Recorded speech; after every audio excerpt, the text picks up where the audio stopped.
Definite integral. We start by the definition. The definite integral from a to b, integral ab f of x dx is the number to which all Riemann sums tend as the number of rectangles approaches infinity and as the width of all rectangles tend to 0. Our formula: integral ab f of x dx equal to the limit of the summation of f of c of I times delta x, where delta x is the width of the I rectangle and c is the x-coordinate of the point where the I rectangle touches f of x. Parts of definite integral. Integral sign. B is the upper limit of integration. A is the lower limit of integration. F of x is the function of integrand. X is the value of integration. Integral of f from a to b. When you find the value of the integral, you have to evaluate the integral. This is the different properties of definite integral. Sa first property natin, ang gagawin natin dito is pag mas malaki yung lower limit natin ay pwede natin pagpalitin siya at magiging negative. So, from b to a magiging a to b. Sa second property naman, pag pareho yung upper and lower limit natin, itong a to a, that means the definite integral natin is equal to 0.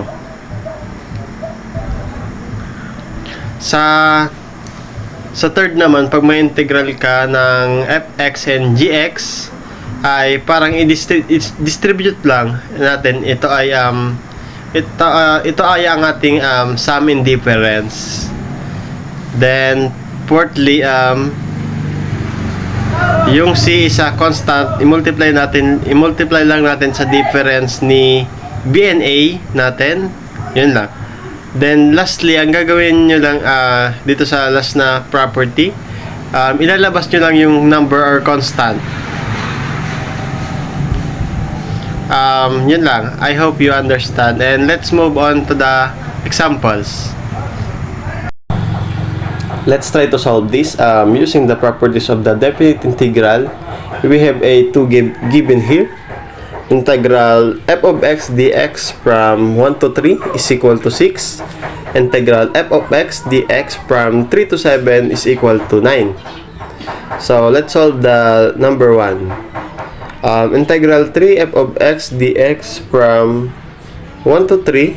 As you can see, the properties that we can use this is this. Let's apply these properties. Is equal to integral 3 integral f of x dx from 1 to 3. Distribute then from the given. Equal to 3 times 6. The final answer is 8. Number 2. Integral f of x dx from 7 to 3. As you can see, the number 2 have the same in the given, but the 7 is the upper and 3 is the lower. In the properties of a definite integral, we use these properties. Equal to negative integral f of x dx from 3 to 7. Since it is the same in the given, we substitute it. Equal to negative 9. Fundamental theorem of calculus. So let's move to the definition. The fundamental theorem of calculus establish a direct connection between the area under a curve and the indefinite integral of the curve.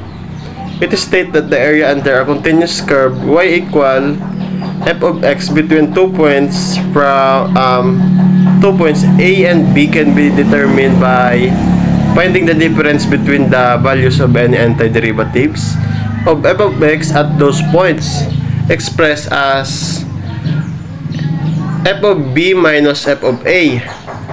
In mathematically term naman, we can express this fundamental theorem as integral f of x dx from a to b is equal to substitute the value of rb minus substitute ra.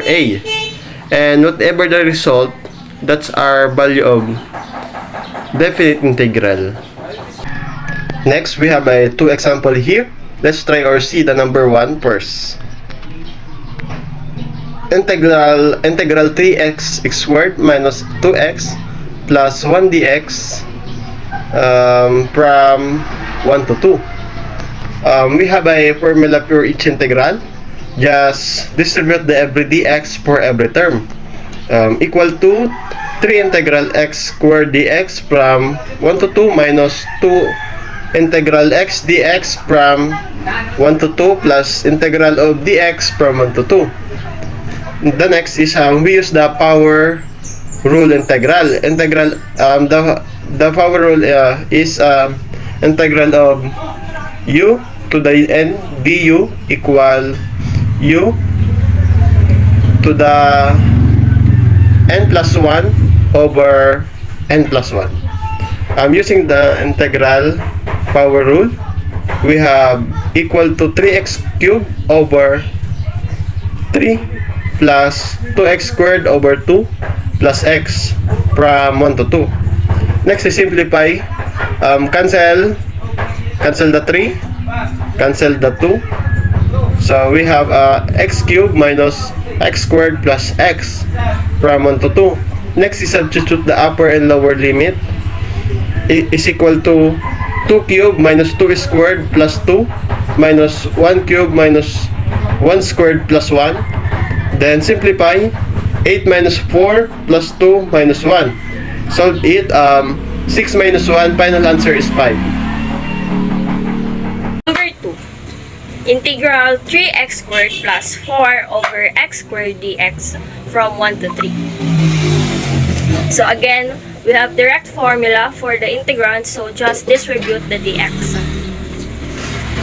3 integral x squared from 1 to 3 dx plus 4 integral, and then we have over x squared, so make the denominator, make the exponent negative by putting this in the numerator, so this will become x negative 2 dx.